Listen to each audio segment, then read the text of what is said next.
ኮሙኒዝም ወደ ኢትዮጵያ ሲመጣ ከህዝቡ ባህል ጋር መዋሃድ ስላልቻለ ራሱን ነጥሎ እኔን ዋጡኝ ስላለ ወደቀ።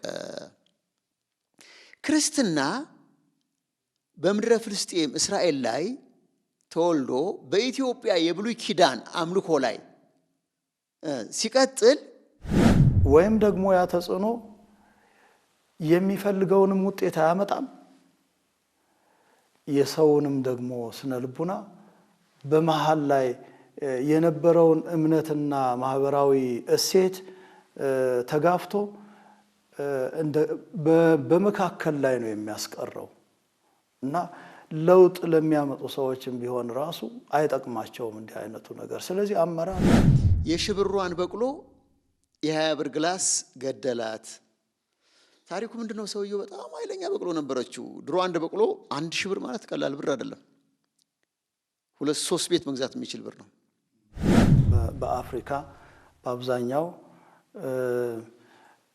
መሪ አለቃ ሲባል ከሚመራው ሊለይ የሚገባበት አንዳንድ ነገሮች ሲታይ አሁን ሃርድዌሩ ላይ ነው የምንሄደው። በአብዛኛው ሃርድዌር ማለት ልብሱ፣ የሚነዳው መኪና፣ የሚኖርበት ቤት፣ የሚያዝበት ሀብት ንብረት፣ ገንዘብ እንዲህ የመሰለው ነገር ላይ ነው። ይሄን አሁን በስልጣኔ በዘመናዊ ስልጣኔ ብንለው ይሻላል። በዘመናዊ ስልጣኔ በአውሮፓ፣ በአሜሪካ፣ በሌሎችም አካባቢዎች ስንሄድ ማኔጀሮች ከማንኛውም ሰራተኛ የተለየ አይደለም። በዚህ ሃርድዌር በሚባለው በዚህ በልብሱ፣ በመኪናው፣ በሌላው በአካላቸውም ራሱ አለቃ መሆናቸውንም ለማሳየት አይሞክሩም። ሲሸኙ ከፍተኛ ለቅሶ ነበረ። ምንድነው ነገሩ? ስለ ሁሉም ካህናት ሁሉም ምእመናን ናቸው የሚያለቅሱት። አንድ ተጽዕኖ የፈጠሩበት ነገር አስገራሚ ነገር አገኘው። መላከ ሰላም ሰሎሞን በቀለ ናቸው።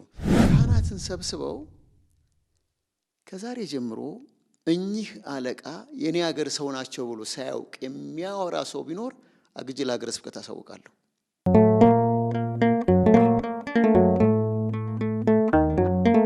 በዛሬው መርሃ ግብራችን ከእንግዳችን ቀሲስ ዶክተር አባተ ደሳለ ጎበና አመራር ለዕቅበተ እምነት ያለው ሚና በሚል ርዕስ እንወያያለን። ምንም ነገር መሪ ያለው አይደለም። ትልቅ ተቋም ቀርቶ ቤተሰብም በመሪ ይመራል። በዱር የሚኖሩ አራዊት ሳይቀሩ መሪ ያላቸው፣ በመሬት ላይ የምናያቸው ጥቃቅን ነፍሳት እነሱ መሪ ያላቸው። ንብ የራሷ መሪ አላት። የጣፈጠ ማር የሚወጣው ከመሪው መልካም አመራር አሰጣጥ ነው። እንግዲህ መንፈሳዊ መሪን እንዴት ይገልጹታል? እስኪ። በስመ አብ ወወልድ ወመንፈስ ቅዱስ አሐዱ አምላክ። እጅግ አድርጌ አመሰግናለሁ እኔም ይህንን እድል ስላገኘው። አመራር እንግዲህ እግዚአብሔር ይህንን ዓለም ያኛውንም ዓለም ሲፈጥረው በመሪነት እና በተመሪነት እንዲተዳደር ነው። በሰማይ መላእክት ሊቃነ መላእክት አሏቸው፣ መሪዎች አሏቸው። ሰራዊተ መላእክት በሊቃነ መላእክት ይመራሉ። በምድርም ቅድም እንዳሉት እንስሳቱ፣ አራዊቱ፣ ነፍሳቱ መሪ አላቸው። ማንኛውንም ስራ የሚያከናውኑት ተደራጅተው መሪና ተመሪ ሆነው ነው። በዚሁ አንጻር ቅድስት ቤተክርስቲያንም የእግዚአብሔር መንግስት በምድር ላይ ናትና አምልኮቱ፣ ስርዓቱ፣ አገልግሎቱ በሙሉ አመራር ይፈልጋል። አምልኮት በሚፈጸምበት ጊዜ ካህናቱ አምልኮቱን ይመራሉ፣ ምእመናኑ ይቀበላሉ። ከካህናቱም መካከል እንደዚሁ ሊቃነ ካህናቱ የአገልግሎቱ መሪዎች ይሆናሉ። ስለዚህ በጠቅላላው መልካም አመራር ለሃይማኖት መጠበቅ ወሳኝ ነው። እያንዳንዱ ነገር በስርዓትና በወግ በትክክል በሚመራበት ወቅት ያ ተቋም ዓላማውን በትክክል ለመፈጸም ይረዳዋል። አመራር የተበላሸ እንደሆነ ግን የዚያ ተቋም ዓላማው ርዕዩ ተግባራዊ ሊሆን አይችልም፣ በትክክል ተግባራዊ ሊሆን አይችልም። እና ሃይማኖት በተለይ ቤተክርስቲያን ተልእኮዋን ወደ ህዝብ የምታደርሰው በአመራር ሰንሰለት ነው። ስብከተ ወንጌል ወደ ህዝብ የሚደርሰው በሰባክያን ነው። ሰባክያኑ በስብከተ ወንጌል መምሪያ ተደራጅተው ነው የሚሄዱት። ከላይ ከመንበረ ፓትርያርክ ጀምሮ እስከ አጥቢያ ቤተክርስቲያን ድረስ ባለው አደረጃጀት ሰባክያኑ የሚሰማሩት በቤተክርስቲያኑ አስተዳደርና አመራር ነው። እንደዚሁ ደግሞ ቅዱሳት ምስጢራት ሳክራመንትስ የምንላቸው እነሱም እንደዚሁ የሚፈጸሙት በአመራር ነው። ያንን የሚመሩ አሉ፣ የሚፈጽሙ አሉ፣ የሚቀበሉ አሉ። ይሄ የአመራር ሰንሰለት በትክክል የሰራ እንደሆነ ተልእኮ በትክክል በመልካም ፍሰት ይደርሳል ማለት ነው ወደሚፈለገው ቦታ። በዚህ ላይ ችግር የተፈጠረ እንደሆነ ግን ይሰናከላል፣ ፍሰቱ ይቋረጣል፣ ወይም ወደ ሌላ አቅጣጫ ይሄዳል፣ ወይም ይገደባል፣ ይቋረጣል፣ ይባክናል።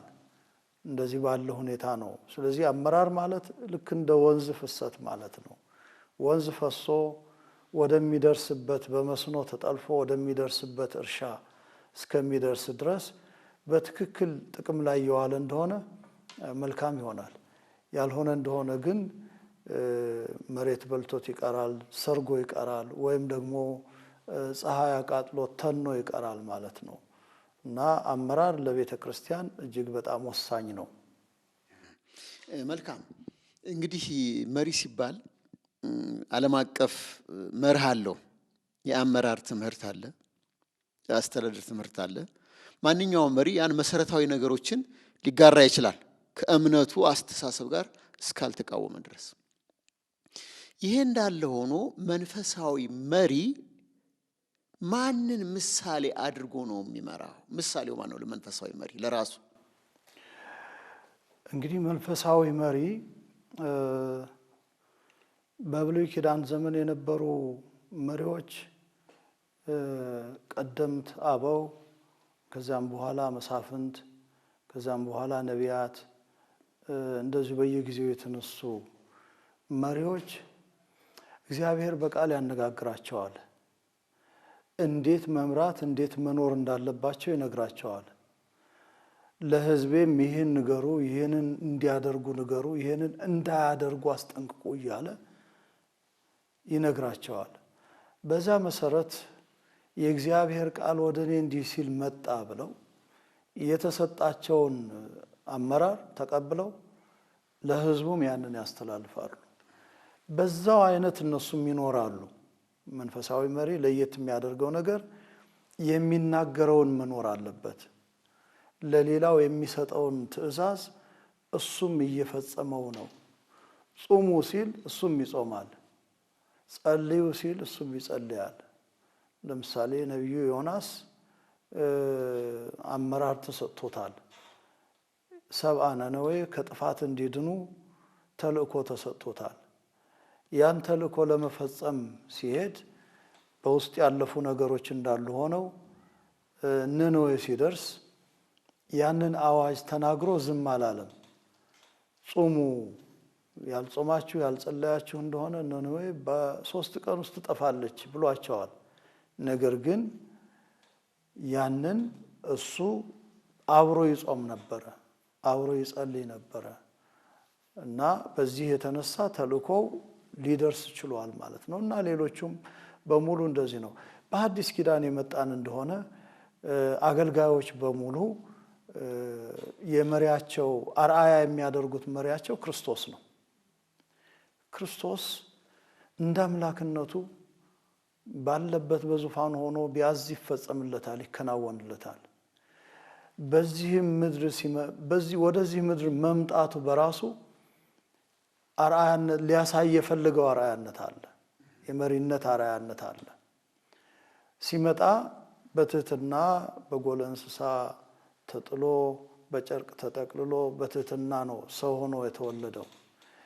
ከዚያ በኋላም ትሁት የሆነ አካሄድን ይዞ 33 ዓመት ከ3 ወር በዚህ ምድር ኖሯል። ስለዚህ ክርስቶስ የኖረው አኗኗር፣ የሰጠው አመራር፣ የተናገረው ቃል፣ የፈጸመው ተአምር እነዚህ በሙሉ አርአያ ናቸው። አንድ መንፈሳዊ መሪ አርአያ ሊያደርገው የሚችለው ክርስቶስን ነው። ከዚያ ቀጥሎ ደግሞ ቅዱሳን ሐዋርያትን የተከተሉ ተላውያን ሐዋርያት የሚባሉ አፖስቶሊክ ፋዘርስ የምንላቸው፣ ከዚያ ቀጥሎ ያሉ ደግሞ ቅዱሳን ሊቃውንት በሕይወታቸውም በጽሕፈታቸውም ቤተ ክርስቲያንን የረዱ፣ ከዚያም በኋላ የተነሱ ምስክሮች በሙሉ ያ የአመራር አብነት አርአያነት ሰንሰለት ተጠብቆ ነው የመጣው በቤተ ክርስቲያን ሕይወት ውስጥ። ለዚህ ዋናው በቤተ ክርስቲያን አመራር ውስጥ ያሉ አባቶች አርአያቸው ሞዴላቸው ክርስቶስ ነው። መልካም እንግዲህ አርአያቸው የመሪዎች አርአያ ጌታችን አምላካችን መድኃኒታችን ኢየሱስ ክርስቶስ ከሆነ ስራውን ከመጀመሩ በፊት እሱ ገዳመ ቆሮንቶስ ውስጥ የፈጸመው ነገር አለ። 40 ቀናት እንደ አንድ ነገር ለማዘከር ቀዳማዊ አፄ ኃይለ ሥላሴ የአፍሪካ አንድነትን ለመመስረት የህይወት ታሪካቸውን ከጻፉ ሰዎች ላይ ስናይ ረጅም ሰዓት በጾም ቆይተው ነበር ይባላል። ስብሰባው ላይ ሁሉ ምንም እህል ሳይቀምሱ ነበር ገብተው የሚቀመጡት። ያን ጊዜ የጀመሩት ይኸው ስር ሰዶ አፍሪካ እንድትሆን አንድነቷ እንዲቀጥል አድርገዋል። ስለዚህ መሪዎች የገዳመ ቆሮንቶስን የክርስቶስን አርአያ መከተል ለአመራር ጥቅም አለው። እውነት ነው። በጣም ትልቅ ጥቅም ነው ያለው። አሁን እንደተነሳው እንኳን መንፈሳውያን መሪዎች ቀርቶ እርግጥ ነገስታቱ መንፈሳዊነትም አላቸው፣ ክርስቲያናውያን ነበሩ። ሀገራዊ አመራር የሚሰጡ ነገስታት፣ መሳፍንት፣ ባለስልጣኖችም እንደዚህ ያለ ህዝብን የመምራት ኃላፊነት በሚያጋጥማቸው ጊዜ መጀመሪያ በጸሎት እግዚአብሔርን አስችለን ብለው ይጸልያሉ፣ ይለምናሉ። ከዚህ አንጻር ስንመጣ በቤተ ክርስቲያናችንም እንደዚሁ የተለመደ ነው። እንደው በትንሹ ስንመለከት በክህነት ሹመት ወይም በክህነት ቡራኬ ወቅት ዲያቆናት እንደተሾሙ ወደ አገልግሎት አይገቡም። መጀመሪያ የጽሙና ጊዜ ያስፈልጋቸዋል። መታዘዝ አለባቸው፣ መጾም አለባቸው፣ መጸለይ አለባቸው።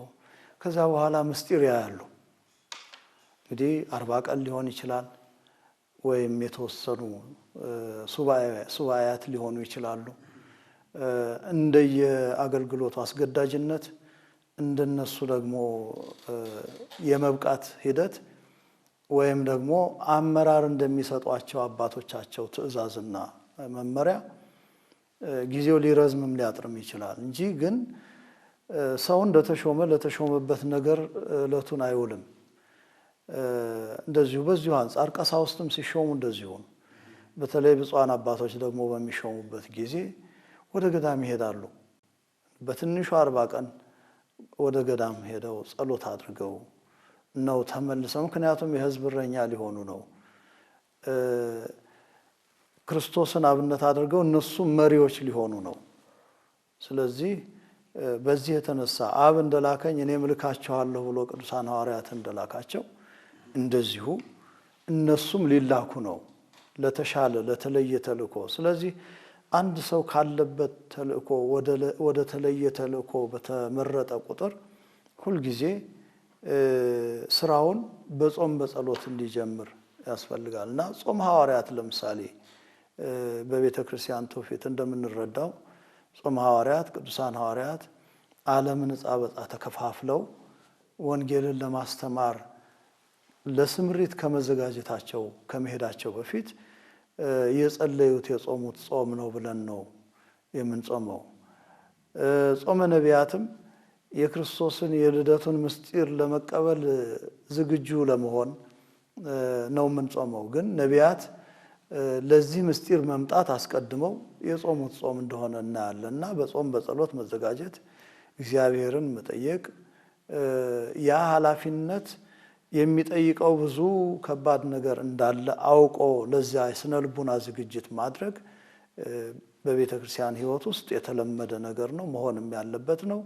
አመራር የሚሆኑ ሰዎችም ይህንን ሊከተሉት የሚገባ ነው። ይህን ጥያቄ ከመጠየቅ በፊት አንዲት ምሳሌ በዚህ በስራ ዓለም ላይ ያጋጠመችኝ ልንገሮት። ሳሚት መድኃኔዓለም ለስራ ተልከን አለቃው ይሸኙ ነበረ። በዚያውም ደግሞ የመሰረት ድንጋይ ተጥሎ የሚሰራው ቤተክርስቲያን ነበረ። ሲሸኙ ከፍተኛ ለቅሶ ነበረ። ምንድነው ነገሩ ስለ ሁሉም ካህናት ሁሉም ምእመናን ናቸው የሚያለቅሱት። አንድ ተጽዕኖ የፈጠሩበት ነገር አስገራሚ ነገር አገኘው። መላከ ሰላም ሰሎሞን በቀለ ናቸው። ሰላም ለኮት ትምህርት ቤት እናንተ ባች መሰለኝ ሲነራችን ናቸው ለሁለታችንም እኔና እርስዎ ነን ባች እና ምንድነው ጠየቁኝ። ስጠይቅ ከተለያዩ ሰዎች ነው ካህናትን ሰብስበው ከዛሬ ጀምሮ እኚህ አለቃ የኔ ሀገር ሰው ናቸው ብሎ ሳያውቅ የሚያወራ ሰው ቢኖር አግጄ ለሀገረ ስብከት አሳውቃለሁ፣ እርምጃ ወስዳለሁ። እኔ የሁላችሁም አባት ነኝ። የሚማር ሰው ካለ ለእርሱ አበል እየከፈልኩኝ እድገትም አሰጣለሁ አሉ። የተናገሩትን በተግባር ተረጎሙት። ይሄ ነገር ተጽዕኖ ፈጥሮ ቦታው ሳይታወቅ ለረጅም ጊዜ በሰላም ኖረ። መሪ በሚመራው ተመሪ ካህናት ምእመናን ላይ ተጽዕኖ እንዲፈጥር ይህንና መሰል ነገሮች ምንድናቸው ማድረግ ያለባቸው? በጣም ግሩም ነገር ነው። መላከ ሰላም ቀሲስ ሰሎሞን በቀለ እውነት ነው ከኛ አንድ አመት ቀደም ብሎ ያለ የመጀመሪያው ባች ምሩቅ ናቸው። የትምህርትን ጥቅም ስለሚያውቁ ነው እንግዲህ ቀድመው ነገረ መለኮት ያጠኑ በቤተ ክርስቲያን አገልግሎት ውስጥ ትምህርት ምን ያህል ጥቅም እንዳለው የተረዱ ስለሆነ ነው ይሄን ያደረጉት። እንግዲህ ተጽዕኖ በብዙ አይነት መንገድ ነው ሰዎች ተጽዕኖ ለማሳደር የሚሞክሩት ሰዎች ወይም ተቋማት። አንደኛ የሶፍት ኢንፍሉዌንስ የሚባል አለ።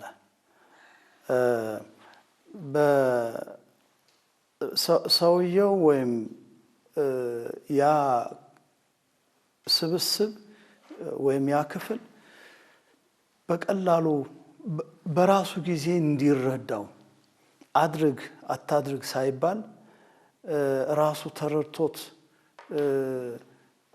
የባህሪ ለውጥ እንዲያመጣበት ያንን በጎ እንዲጠብቅ ክፉ እንዲያስተካክል የሚያደርግ ማለት ነው። ይሄ ለህሊና ነው የሚናገረው። እንዲህ ያለው ተጽዕኖ ህሊና ላይ ነው የሚሰራው። አንዳንድ ደግሞ የሃርድ ኢንፍሉዌንስ የሚሉት ደግሞ ኃይለ ቃል በጽሁፍም በቃልም በአካል ለምሳሌ እንቅስቃሴን መገደብ አለ፣ ወይም ደግሞ ወደዚህ ቦታ ሂድ ማለት አለ። እንዲህ የመሰለ ተጽዕኖ አለ። አሁን መላከ ሰላም የፈጠሩት ለስላሳ ተጽዕኖ ነው፣ ወይም መንፈሳዊ ህሊናዊ ተጽዕኖ ነው ማለት ይቻላል። የተናገሩት እንዲማሩ ነው።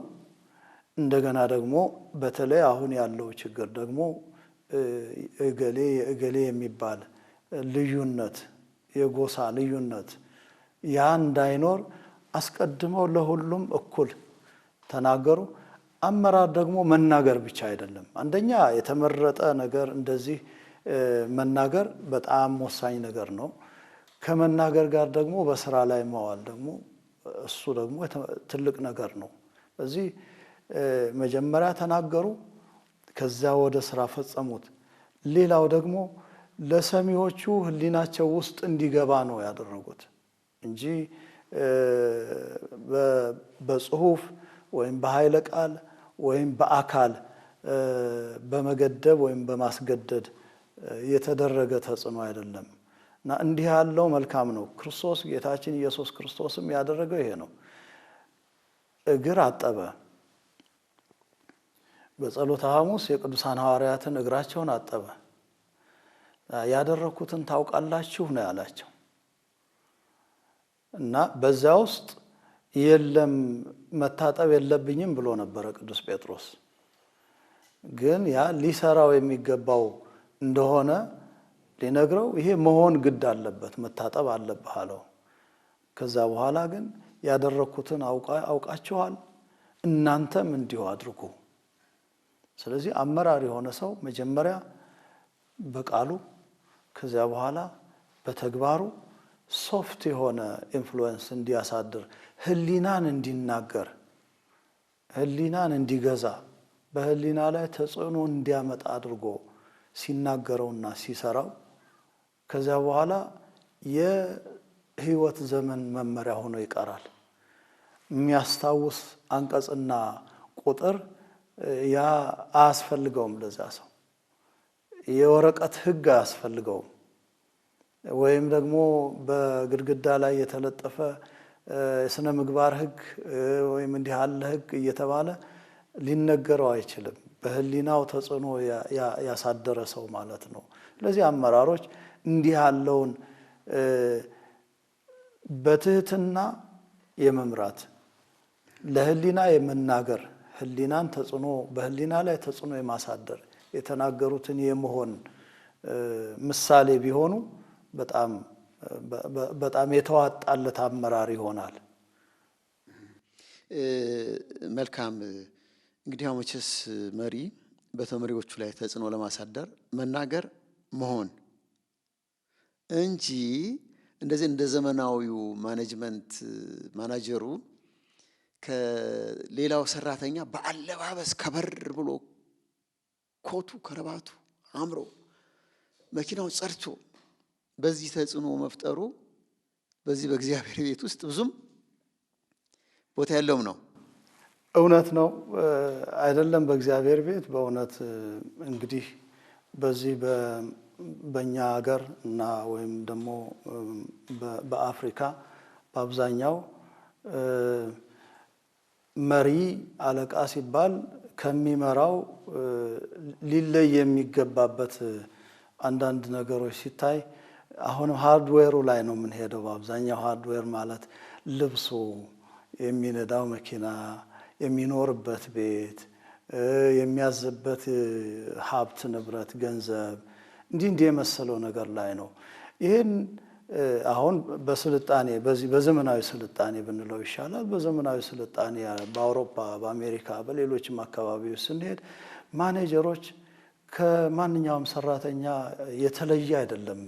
በዚህ ሃርድዌር በሚባለው በዚህ በልብሱ፣ በመኪናው፣ በሌላው በአካላቸውም ራሱ አለቃ መሆናቸውንም ለማሳየት አይሞክሩም። እንደውም የሚደንቀው ይሄ ሰርቨንት ሊደርሺፕ የሚባለውን አመለካከት ነው የሚይዙት። የአገልጋይ መሪ ሰርቨንት ሊደርሺፕ እና አገልጋይ መሪ ቀድመው ቢሮ ይገኛሉ። የሚለብሱት ተራ ልብስ ነው፣ አንድ አይነት ነው። የሚፈለግ ሲሆን ፕሮቶኮል የሚፈለግ ሲሆን ካልሆነ በቀር የተለየ በሚይዙት ነገር ወይም በሚያሳዩት ነገር የተለዩ መሆናቸውን የሚያሳይ ነገር የለም። በጣም በትህትና ነው የሚያገለግሉት እና ይሄ እንኳን አይደለም በቤተ ክርስቲያን ውስጥ ክርስቶስ ከድሆች ጋር አብሮ በልቷል፣ ጠጥቷል። እንዲያውም ከኃጢአተኞች ከመጸባሃን ጋር አብሮ በላ ጠጣ ተብሎ ተወቅሷል። እስከዚህ ድረስ ነው እና አይደለም በቤተ ክርስቲያን ቀርቶ በሌላውም ማስተዳደር የሚገኙ መሪዎች ይህንን ሊጠቀሙበት ይገባል። ራሳቸውን በቁሳቁስ የበላይነታቸውን በቁሳቁስ ብዛትና ጥራት ለመለካት መሞከሩ ተገቢ አይደለም። በእውቀት በትህትና በሚሰጡት አመራር፣ በሚሰሩት ስራ፣ በሚናገሩት ነገር፣ በሚፈጽሙት ተግባር ቢሆን የተሻለ ይሆናል። በሀገራችን ምን አባባል አለ የሚገርመውት፣ የሽብሯን በቅሎ የ20 ብር ግላስ ገደላት።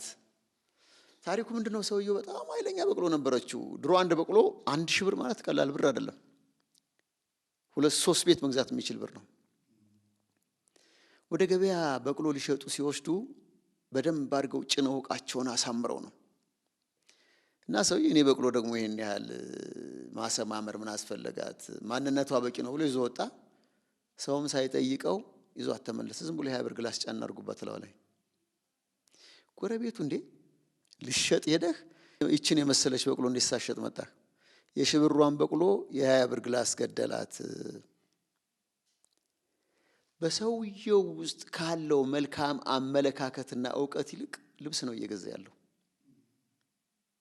ሌላው የኢትዮጵያ ኦርቶዶክስ ተዋሕዶ ቤተክርስቲያን የቅድስት ቤተክርስቲያን ስሟ በክርስቶስ ደም መመስረቷ ተጽዕኖ እስከ ዘላለም ድረስ ቀጣይ ነው።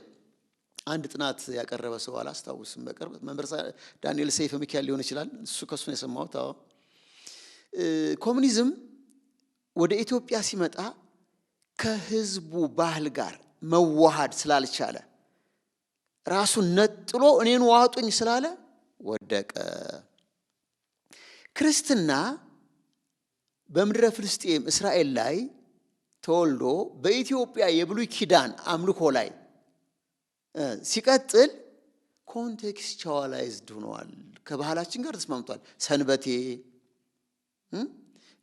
የተለያዩ ስርዓቶች የብሉይ ኪዳኑን ስርዓት በደንብ አዋህደን ከማህበረሰቡ ጋር ስለያዝ ነው ተጽዕኖ ፈጣሪነቱ ለዘላለም ነው። ማንም የተነሳ ቢነሳ አይጥለውም። በደርግ ጊዜ 17 ዓመት ትግል ነበር አይደል? አልሆነም።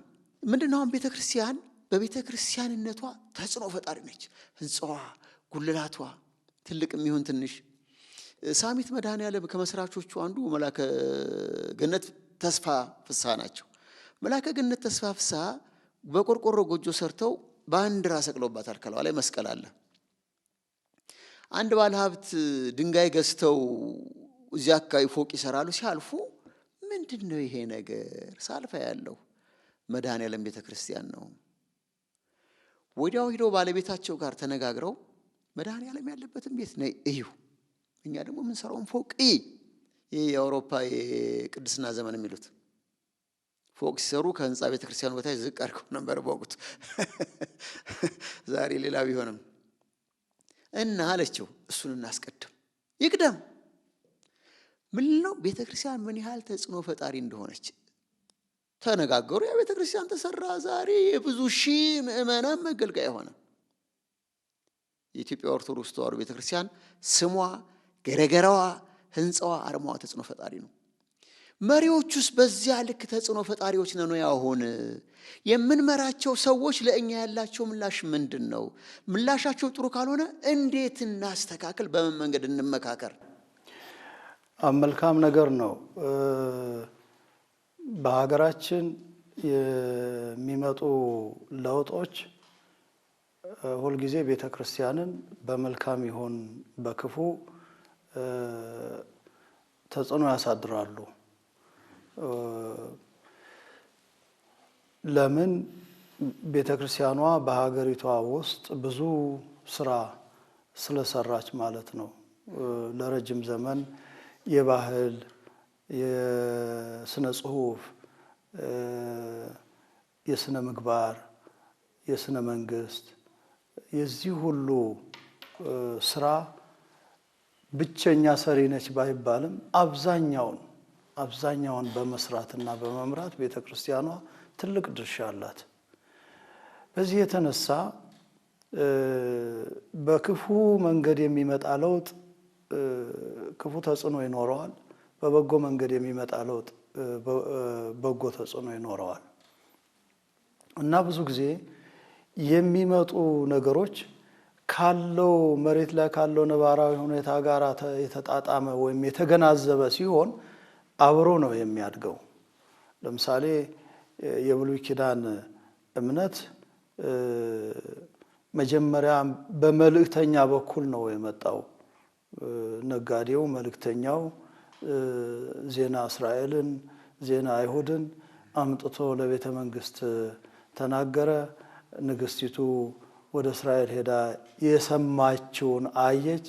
ከሰማሁት በላይ ነው፣ ግማሹንም አልነገሩኝም እስከምትል ድረስ።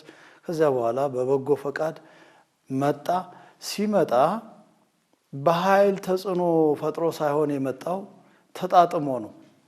ንግስቲቱ ከዚያም ያየችውን ከሀገሯም ያለውን ጠብቃ ነው ያስፋፋችው። ከዚያ በኋላ የእሷም ልጅ እንደዚሁ ወደ 52 ነገስታት እስከ ክርስትና ድረስ ብዙ በዚህ አይነት መንገድ ነው የቆየው። ክርስትናም በሚመጣበት ጊዜ እንደዚሁ ነው። ዜና ክርስትና ሲመጣ የንግስቲቱ ጃንደረባ የነበረው ሰው ነው ወደ ኢየሩሳሌም ለአምልኮት ለስግደት ሄዶ በመንፈስ ቅዱስ ፈቃድ ቅዱስ ፊልጶስ አግኝቶ አስተምሮት አጥምቆት ነው የመጣው። ይዞ መጥቶ በቤተ መንግስቱ ዙሪያ ከሀገሩ ባህል ጋራ ባልተጣረሰ ሁኔታ እንግዲህ የኢትዮጵያ ቤተክርስቲያን ከሌሎች አብያተ ክርስቲያናት ልዩ የሚያደርጋት በብሉይ ኪዳን ዘመን የነበረውን ውርስ እንደሌላው ያረጀ ያፈጀ ነው ይወገድ ይጥፋ ሳትል በኦሪት ላይ ወንጌልን ባይሆን ሌላውን የሚቀረውን ስርዓት አስቀርታ በኦሪት ላይ ወንጌልን ይዛ በመገኘቷ ነው። ያ ጥሩ በጎ ተጽዕኖ ነው። እስከ ኋለኛው ዘመን ቀዳሚት ሰንበት እሁድ ሰንበት አብረው የሚከበሩበት ውሳኔ እስኪወሰን ድረስ የደረሰው በብዙ ውጣ ውረድ ውስጥ ላይለወጥ የቻለው ይሄ ተጽዕኖ ነው። ሌሎች አንዳንድ ለውጦችን ስንመለከት ግን በተለይ በ19ኛው በ20ኛው መቶ ክፍለ ዘመን የመጡ ለውጦችን ስናይ ግን በመሬት ላይ ካለው ነባራዊ ሁኔታ እጅግ በጣም የተለየ ነው። ለምሳሌ ንጉሳዊ አመራር በወታደራዊ አመራር በተተካበት ዘመን እንደተባለው ርዕዮተ ዓለሙ ኮሚኒዝም ነው። በቀጥታ ከሃይማኖት ጋራ ምንም ሃይማኖትን ጎታች ባህል የሚል ነው። ስለዚህ አብሮ አልሄደም።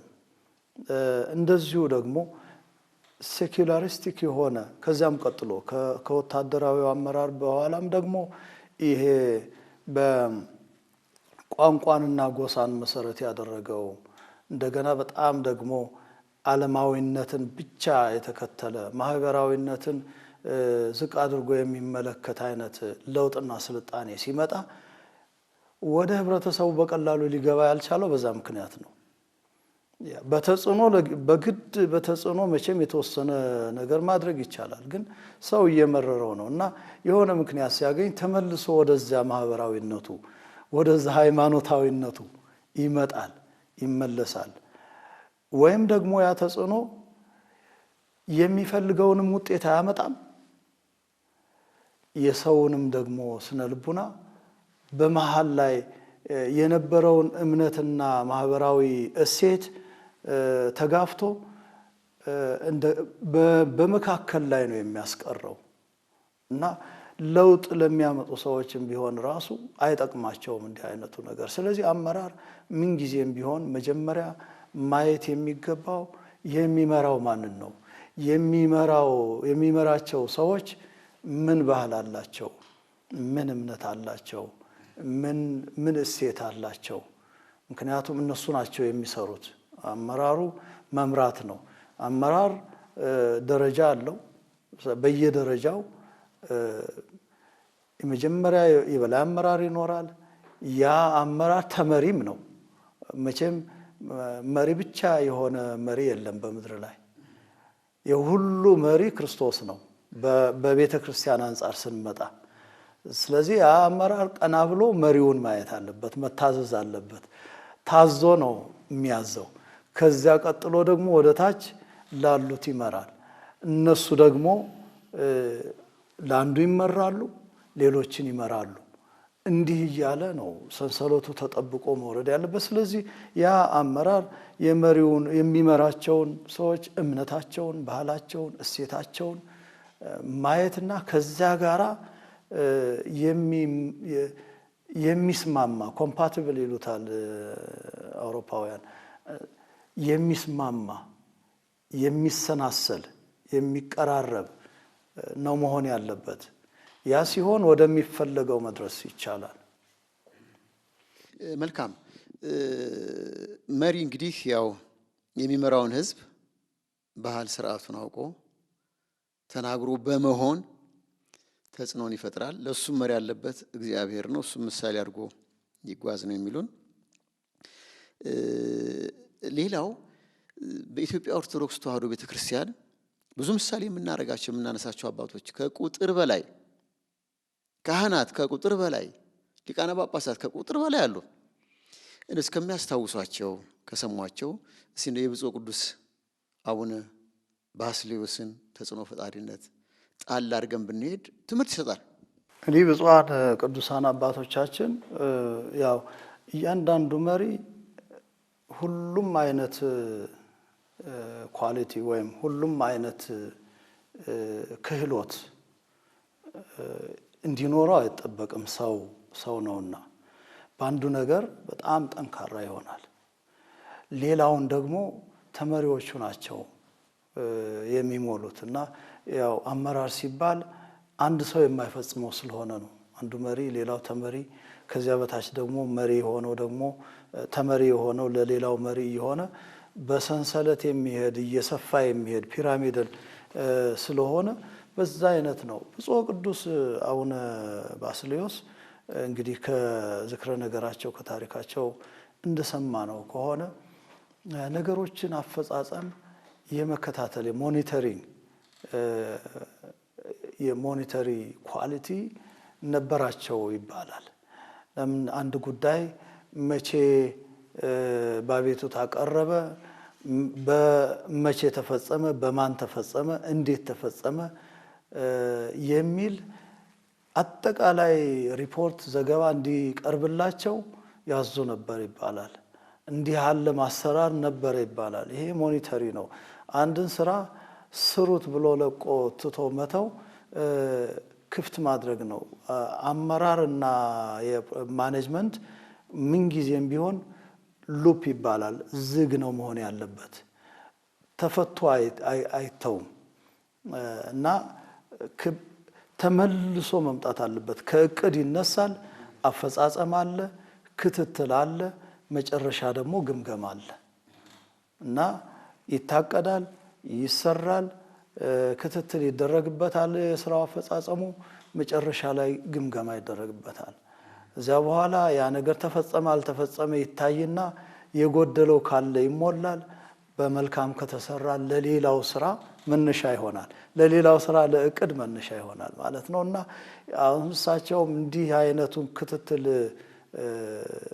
አሰራር መዘርጋት ማለት አንዳንድ ጊዜ ውሳኔዎች ይወሰኑና ባለቤት የላቸውም የሚፈጽም፣ ጊዜ የላቸውም ከእስከ የሚባል እገሌ ይፈጽማቸዋል ከእስከ ይፈጸማሉ፣ በዚህ አይነት ሁኔታ ይከናወናሉ አይባልም።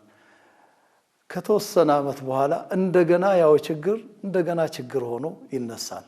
አቤቱታም ከሆነ ስራም ከሆነ ተፈጽሞ ለሌላ እቅድ ግብአት መሆን ሲገባው እንደገና ተመልሶ እቅድ ይሆናል እና በሳቸው በብፁዕ ወቅዱስ አቡነ ባስልዮስ በኩል እንዲህ ያለውን ኳሊቲ ማየት እንችላለን የሚል ሐሳብ አለኝ።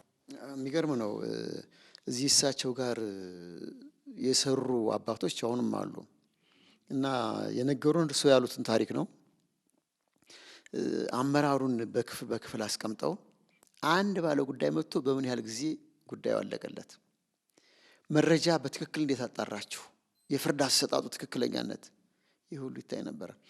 ሁለተኛው ፓትርያርክ ሰማዕቱ ብፁዕ ቅዱስ አቡነ ቴዎፍሎስ እሳቸው የፈጠሩት ተጽዕኖ ለቅድስት ቤተክርስቲያን አሁን እኛ የምንማርበት እግዚአብሔር አምላክ የፈጠራቸው ፍጥረታት የየዕለት ተግባራቸውን ለማከናወን የየራሳቸው መሪዎች አሏቸው። መሪ ሕግን ተከትሎ ሲሰራ በተመሪዎች ላይ ቀላል ያልተባለ የታማኝነትን ተጽዕኖ ያሳድራል። መሪ ከዘረኝነት በጸዳ መንገድ ሲሰራ የአንድ ወገን ብቻ ሳይሆን የሁሉም አባት ሆኖ በሰላም ሊሰራ ይችላል የሚሉትንና ሌሎች አመራር ለዕቅበተ እምነት ያለውን ጉልህ ሚና አይተናል። የዚህን ቀሪ ክፍል በቀጣዩ ሳምንት እንድትከታተሉን በታላቅ አክብሮት በመጋበዝ የዕለቱን ዕቅበተ እምነት መርሃ ግብራችን እዚህ ላይ ስናጠናቀቅ ቀሪዎቹን የጣቢያውን መርሃ ግብራት እንድትከታተሉ በታላቅ አክብሮት በመጋበዝ ነው።